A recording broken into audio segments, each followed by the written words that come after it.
విద్యుద్దామ సమప్రభాం మృగపతిస్కంధస్థితాం భీషణాం కన్యాభిః కరవాలఖేట విలసద్ధస్తాభిరాసేవితాం హస్తైశ్చక్రగదాసిఖేట విశిఖాంశ్చాపం గుణంతర్జనీం బిభ్రాణామనలాత్మికాం శశిధరాన్ దుర్గాన్ త్రినేత్రాం భజే.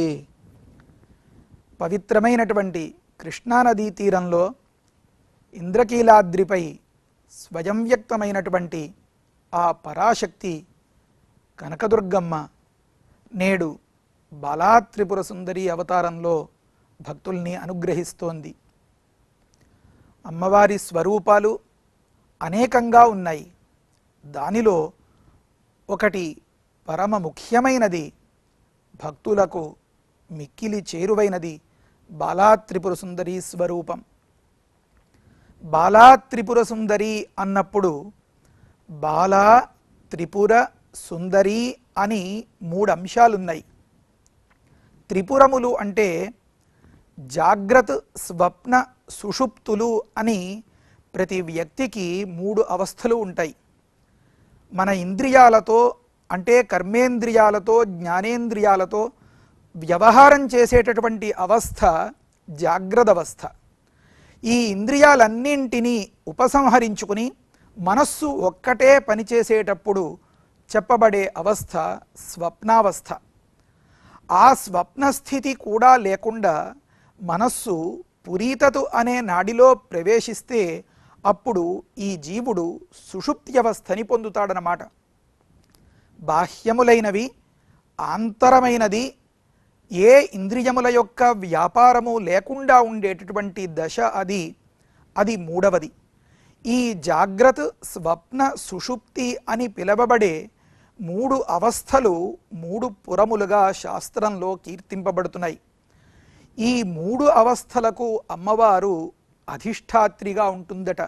అందుకని త్రిపుర శబ్దమునకు ఆ తల్లి అర్థం. త్రిపుర శబ్దమునకు ఈ 3 అవస్థలు అర్థం చెప్తే త్రిపురములను అధిష్ఠించి ఉన్న సుందరి కనుక త్రిపుర సుందరి అనే పేరు అమ్మవారిని చెప్తుంది. ఈ 3 అవస్థలకు అధిష్టాత్రి కనుక ఆమెకే త్రిపుర అనే పేరు చెప్తే త్రిపుర అయిన సుందరి త్రిపుర సుందరి అని పిలువబడుతుందన్నమాట. ఈ త్రిపుర శబ్దానికి ఇంకా చాలా అర్థ విశేషాలని వర్ణిస్తున్నాయి శాస్త్రాలు. ఒకానొక సందర్భంలో రాక్షసులు దేవతల యొక్క తపఃప్రభావానికి, తేజస్సుకి ఓర్వలేక, తట్టుకోలేక బ్రహ్మ గురించి విశేషమైనటువంటి తపస్సు చేసి ఏ విధమైనటువంటి దేవతల వల్ల మాకు ఏ ఆపద రాకుండా ఉండేలాగా ఒక వరం ఇవ్వమని అడిగితే అప్పుడు బ్రహ్మగారి అనుగ్రహంతో ఆ అసురులు ఒక గొప్ప వరం పొందుతారు. అది 3 దుర్భేద్యములైనటువంటి పురములను నిర్మించుకుని అందులో నివసిస్తూ దేవతల బెడద లేకుండా ఉండడం దాని ఆంతర్యం. ఆ పురాల్ని మయుడు అనేటటువంటి వారు నిర్మించేరు అని శాస్త్రం చెప్తోంది. పురాణాల వల్ల మనకి ఈ విజ్ఞానం తెలుస్తోంది. ఈ మయ నిర్మితములైనటువంటి 3 పురములు ఒకటి బంగారంతో, ఒకటి వెండితో, ఒకటి ఇనుముతో అంటే అయస్సుతో ఏర్పరచబడ్డాయన్నమాట. కనుక ఒకటి స్వర్ణమయి, ఒకటి రజతమయి, ఒకటి అయస్మయి. ఈ విధంగా 3 పురములు అసురుల చేత ఏర్పరచుకోబడి వాటిలో వారు నివాసం ఉంటూ ఉండగా ఏ విధమైనటువంటి భయం లేకుండా తిరిగి మళ్ళీ దేవతల మీదకి దండెత్తడానికి వారు సిద్ధపడినప్పుడు ఆ బాధలు తట్టుకోలేక పరమశివుణ్ణి ప్రార్థిస్తే పరమశివుడు ఆ 3 పురములను భేదించి ఆ రాక్షసుల బాధ లేకుండా చేసేడు అని పురాణగాథ. తైత్రీయ శాఖ కూడా ఓం తేషామసురాణాం తిస్రః పుర ఆసన్ అయస్మయ్యవమా అథ రజత అథ హరిణీ అని భూలోకంలో అయస్మయి అయిన పురం ఉందని, అంతరిక్షంలో రజతమయమైనటువంటి పురం ఉందని, ఆ పైలోకంలో సువర్ణమయమైనటువంటి పురం ఉందని, వాటిని దేవతల సహాయంతో పరమేశ్వరుడు భేదించి ఆ రాక్షసుల బాధ పోగొట్టాడు అని అక్కడి బ్రాహ్మణం మనకి వివరిస్తోంది. ఈ విధంగా త్రిపురములను భేదించినవాడు త్రిపురముల యొక్క బాధ లేకుండా చేసినవాడు, త్రిపురములను అంతమొందించినవాడు కనుక త్రిపురాంతకుడు స్వామి. ఆ త్రిపురాంతకుని యొక్క అంకమందు ఎప్పుడు ఆ తల్లి ఉంటుంది కనుక మహాకామేశ్వరాంకస్థ అని ఆ తల్లిని కీర్తిస్తున్నాయి మన శాస్త్రాలు. కనుక త్రిపురాంతకుని యొక్క సుందరి త్రిపుర సుందరి అని కీర్తింపబడుతోంది అని ఒక నిర్వచనం. ఆ అమ్మవారి యంత్రంలో 3 రేఖలు ఉంటాయి అని, అవి త్రిపురముల చేత చెప్పబడుతున్నాయి అని, ఈ విధంగా త్రిపుర శబ్దాన్ని సాధకుడైనటువంటి వ్యక్తి ధ్యానించడానికి తగిన అనేక రకములైనటువంటి వివరణలను మంత్రశాస్త్రం బోధిస్తోంది. ఈ త్రిపురములను అధిష్ఠించి ఉన్న సుందరి ఒకానొక సందర్భంలో బాలలీలను చేస్తున్నందుకు గాను బాలాత్రిపుర సుందరిగా కీర్తింపబడుతోంది అని సాక్షాత్ పరమేశ్వర ఉవాచ. ఒకానొక సందర్భంలో చెప్తారు, త్రిపురా సిద్ధాంతము అనే ఒకానొక గ్రంథంలో బాలలీలా విశిష్టత్వాత్ బాలేతి కథిత ప్రియే అని.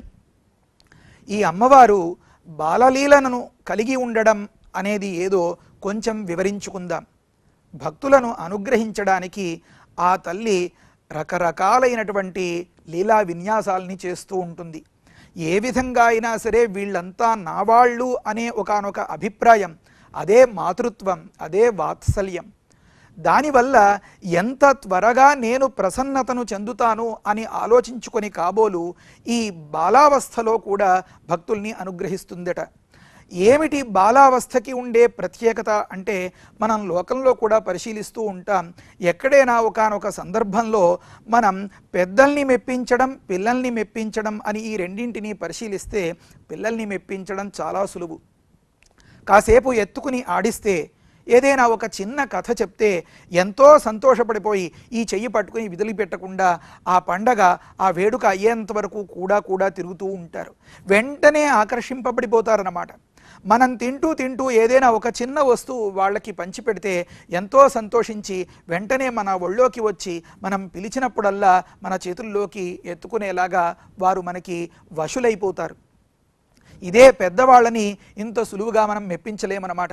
చీరలు పెట్టినా, నగలు పెట్టినా, లేకపోతే ఆభరణాలు ఇచ్చినా, లేకపోతే ఎన్ని రకాల ఉత్సవాలు వేడుకలు చేసినా కొన్ని సందర్భాల్లో కొన్ని ముఖాలు అంతగా వికసించవు. ఏదేమైనా పెద్దలకి ఉండేటటువంటి భావం, అభిప్రాయం వేరుగా ఉంటుంది, పిల్లలకి ఉండేటటువంటి అభిప్రాయం వేరుగా ఉంటుంది. ఇంకొక ముఖ్యమైన అంశం పిల్లల్లో మనం గమనించగలుగుతాము. ఏ విధమైనటువంటి మర్మము, మాయా లేకుండా ఉండేటటువంటి ఒక రకమైన పసితనం. అందుకనే మంత్రశాస్త్రంలో అంజనం వేసి భవిష్యత్తుని కానీ లేకపోతే జరిగిన దాన్ని కానీ కనుక్కోవలసి వచ్చినప్పుడు పసిపిల్లల చేత అక్కడ ప్రయోగం చేయించాల్సిందిగా చెప్తూ ఉంటారు. వాళ్ళు ఆ ఉన్న విషయాన్ని సవ్యంగా మనస్సులోకి వచ్చిన దాన్ని వచ్చినట్లుగా చెప్పగలుగుతారన్నమాట. అందుకనే ఏదైనా ఒక సందర్భంలో ప్రశ్న చెప్పవలసి వస్తే అక్కడ ఏదైనా కొన్ని వస్తువులు ఉంచి పసిపిల్లల చేత తీయించి వారు ముట్టుకున్నటువంటి వస్తువుల్ని ఆధారంగా చేసుకుని ఆ ప్రశ్నకి ఫలితం చెప్తూ ఉంటారు శాస్త్రజ్ఞులు. ఈ విధంగా ఏ విధమైన కల్మషము, మనస్సులో మాలిన్యము, వేరే ఆలోచనలు లేకుండా ఉండేటటువంటి పసితనం ఏదైతే ఉందో అది అందరికీ ముద్దొచ్చేటటువంటి విషయం. ఈ విధంగా ఎక్కడ ఎప్పుడు ఎలా పరిశీలించినా పిల్లల వల్ల కలిగేటటువంటి ఆనందం, పిల్లల వల్ల కలిగేటటువంటి హాయి, పిల్లల వల్ల వచ్చేటటువంటి నిండు, ఇవన్నీ కూడా మనం మరిచిపోలేనివి. ఆ పిల్లలు మనం ఎత్తుకున్నదే తడవుగా మనం అడిగిన వెంటనే ఒక చిన్న ముద్దిస్తే అదే ఎంతో మధురాతి మధురంగా ఉంటుంది. ఒక్కసారి వాళ్ళని దగ్గరగా హత్తుకుంటే పొందేటటువంటి ఆత్మీయత, ఆనందానుభూతి మాటల్లో చెప్పలేనిది.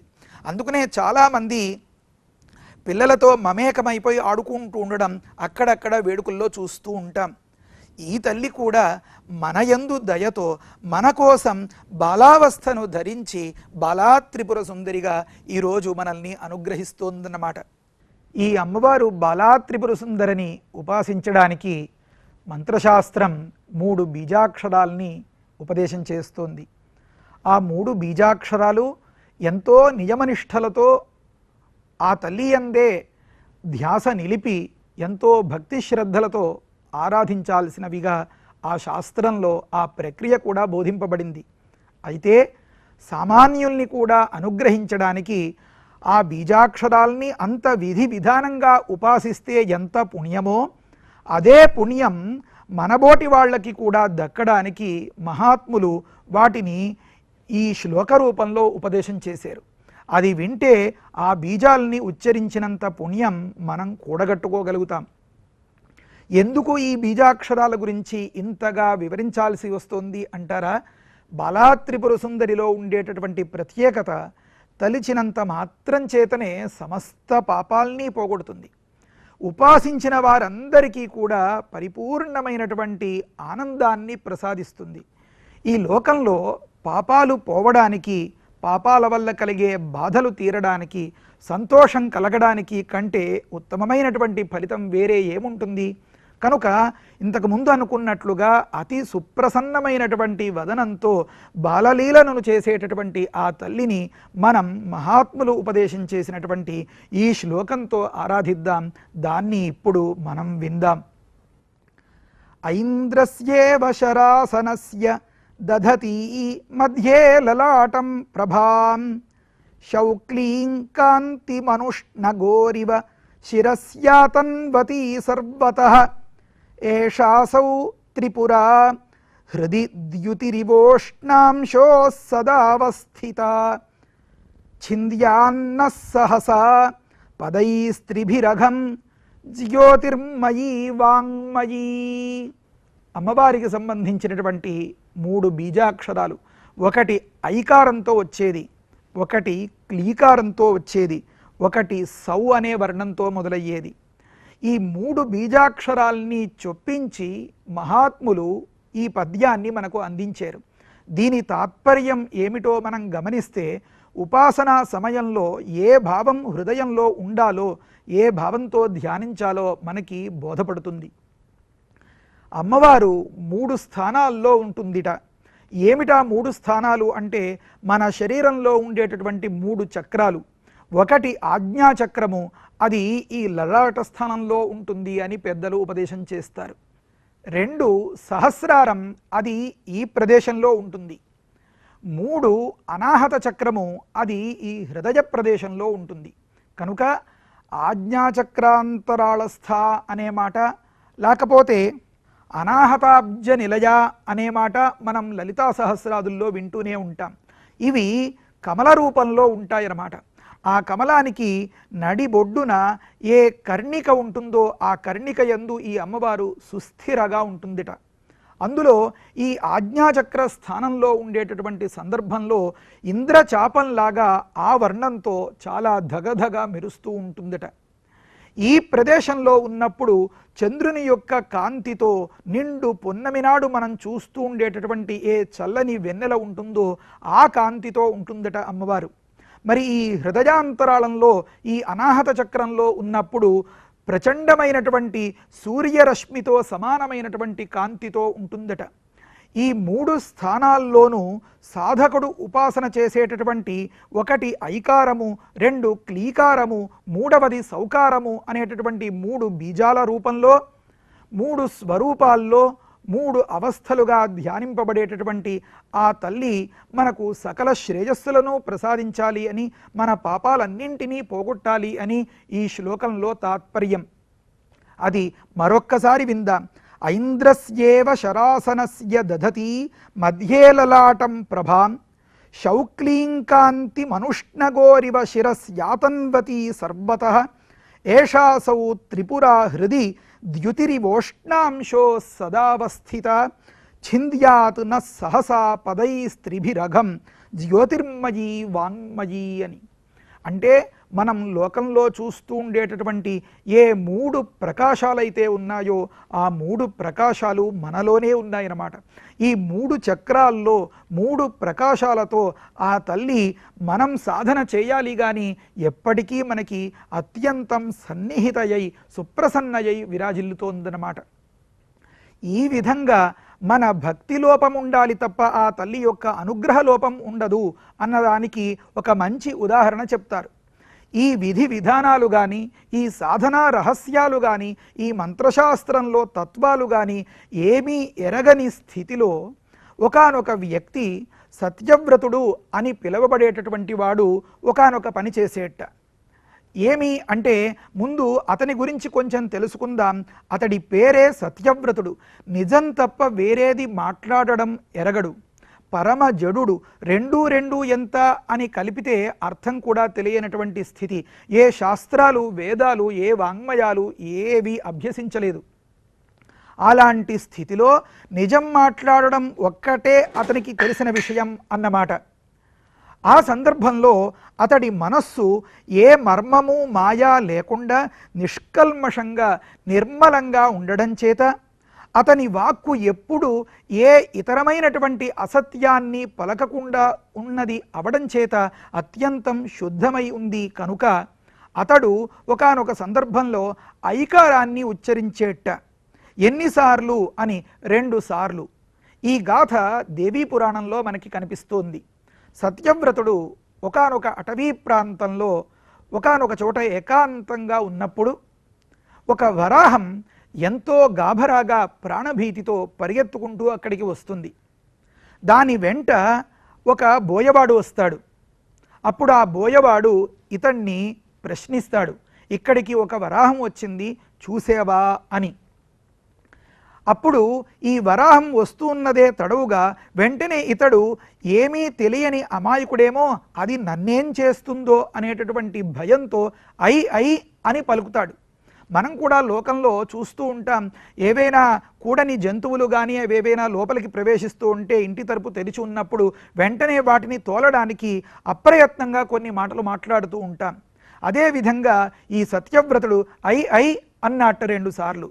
ఇది బాలాత్రిపుర సుందరి అమ్మవారికి సంబంధించినటువంటి బీజాల్లో మొదటి వర్ణంలో కొంత భాగం. అది బిందువుతోనే బీజం పరిపూర్ణమవుతుంది అని మంత్రశాస్త్రం చెప్తుంది. ఆ బిందువుని వేరు చేసినట్లుగా బిందువు లేకుండా కేవలం ఉత్త ఐకారం మాత్రమే ఇతడు పలికినట్లయింది. ఇతడి ఆలోచన దాన్ని మన మీదకి రాకుండా చేసుకోవాలి అని అన్నంత మాత్రానే. ఏ విధమైనటువంటి శాస్త్ర పరిజ్ఞానం లేని సత్యవ్రతుడికి అంతకంటే ఈ శాస్త్ర రహస్యం ఎలా తెలుస్తుంది, అమ్మవారిని ఈ బీజంతో ఉపాసన చెయ్యాలి అని? కానీ అంతమాత్రానికే ఆ తల్లి నిండుగా పరవశురాలై ఇతనికి ఉన్నటువంటి సత్యనిష్ట వల్ల ఇతడు పలికినటువంటి పలుకే గొప్ప సాధనగా భావించి అతడికి పరిపూర్ణమైనటువంటి జ్ఞానాన్ని అనుగ్రహించిందట. అది కూడా ఒక్కసారి మనం ఈ శ్లోక రూపంలో విందాం. దృష్ట్వా సంభ్రమకారి వస్తు సహసా ఐ ఐ ఇతి వ్యాహృతం ఏన ఆకూతవశాత్ అపీహ వరదే బిందుం వినాప్యక్షరం.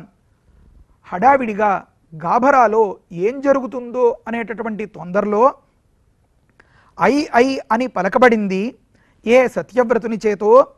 ఆ సత్యవ్రతుడి విషయంలో ఆ పలికిన పలుకు బిందుం వినా, బిందువు లేకుండా పలకబడింది.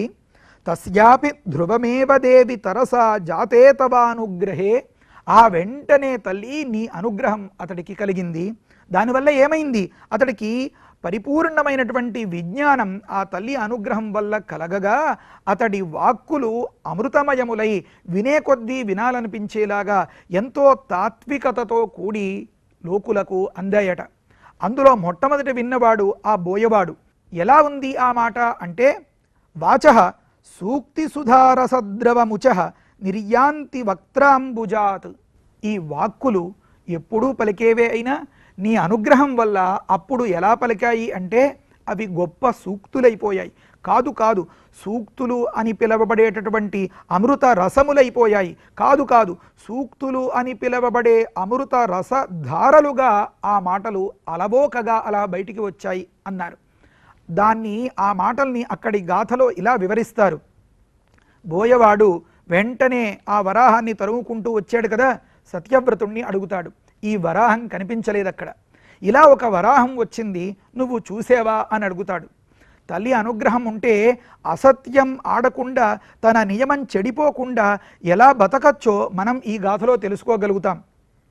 అప్పుడు సత్యవ్రతుడు చెప్తాడు, కన్ను చూస్తుంది, చూసే కన్ను పలకలేదు. నోరు పలుకుతుంది, ఏది పలకగలదో అది చూడలేదు. నీ ప్రశ్నకు నేను ఏం బదులు చెప్పగలను? నువ్వు చూసేవా అని అడిగితే చూడగలిగినటువంటి కన్ను మాట్లాడలేక మాట్లాడగలిగిన నోరు చూడలేక ఉన్న దశలో అతడికి ఈ సమాధానం చాలా వింతగా తోచి ఎలా అర్థం చేసుకోవాలో అని అంతటితో ఊరుకుని వెళ్ళిపోతాడు ఆ బోయవాడు. అంటే తన నిష్ఠ చెడిపోకుండా ఆ తల్లి ఎలా పలికించిందో ఇందులో మనం గమనించగలుగుతాం. మనం ఏదైనా ఒక నియమం పెట్టుకుని నిజంగా మన మనస్సంతా అమ్మవారికి అంకితం చేసి అదే ధ్యాసలో ఉంటే ఏదైనా ఒక సంకట స్థితి వస్తే ఆ తల్లే మనకి ఒక మంచి మధ్య మార్గాన్ని ఇలా చూపిస్తుందన్నమాట.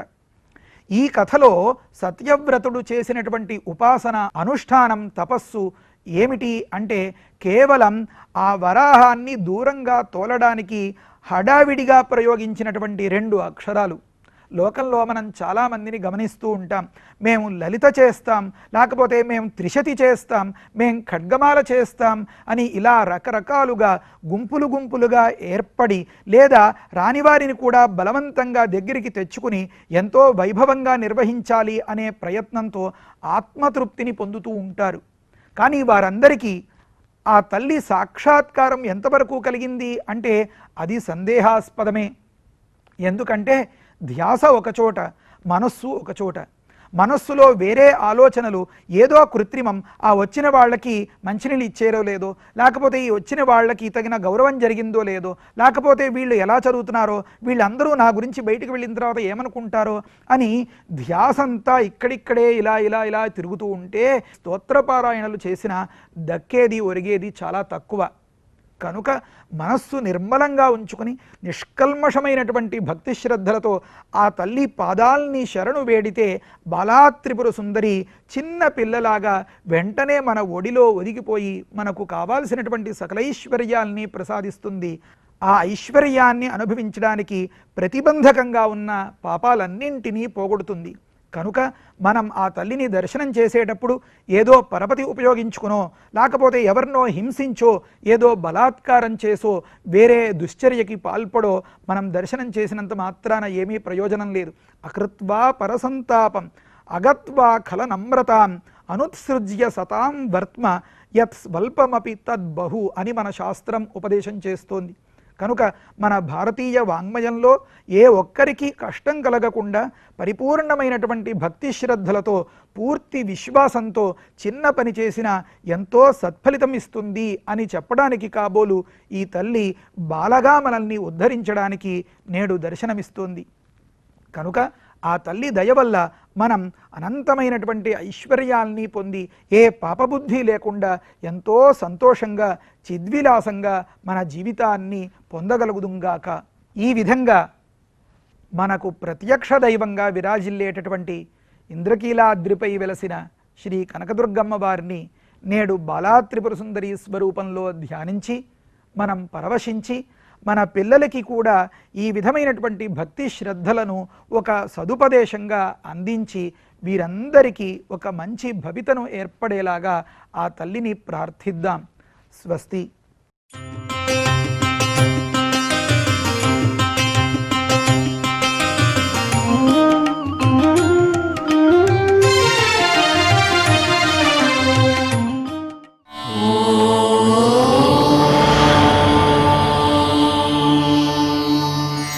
Now